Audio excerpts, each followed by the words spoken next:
అరే రైతుల సంగతి మొన్న యాసంగి బోనస్ ఎగ్గొట్టిండు. ఫిబ్రవరి వచ్చినా రైతు బంధు రాదు, పంటల బీమా పత్తా లేదు, ఎరువులు దొరకాయి. అరే పిల్లల చదువులు చూద్దామంటే పిల్లలేమో పుస్తకాలు చదవాల్సిన పిల్లలు దవాఖానల పాలవుతున్నారు. ఫీజు రియంబర్స్మెంట్ రాక పిల్లలు రోడ్ల మీద పడుతున్నారు. ఉద్యోగాలు రాకుండా జాబ్ క్యాలెండర్ లేక పిల్లలు ఇలా రోడ్ల మీద పడుతున్నటువంటి పరిస్థితి ఏర్పడ్డది. ఏ ఒక్క వర్గం అరే బీసీలకు నువ్వు 42% రిజర్వేషన్ అంటివి, బీసీలను మోసం చేస్తేవి.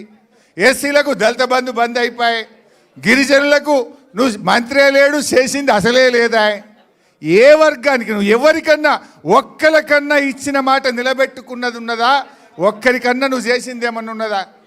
ఏమనంటే ఆడవాళ్ళకు బస్సు ఫ్రీ అంటివి, మగవాళ్ళకు డబుల్ టికెట్ కొడుతుంది. నువ్వు చేసింది ఏముంది? ఆడవాళ్ళకు ఫ్రీ అంటివి, వాళ్ళకి డబుల్ కొట్టిండా లేదా? మగవాళ్ళకి డబుల్ చేస్తే ఆడికాడికి అయిపోయాయి. నువ్వు చేసింది ఏమున్నది?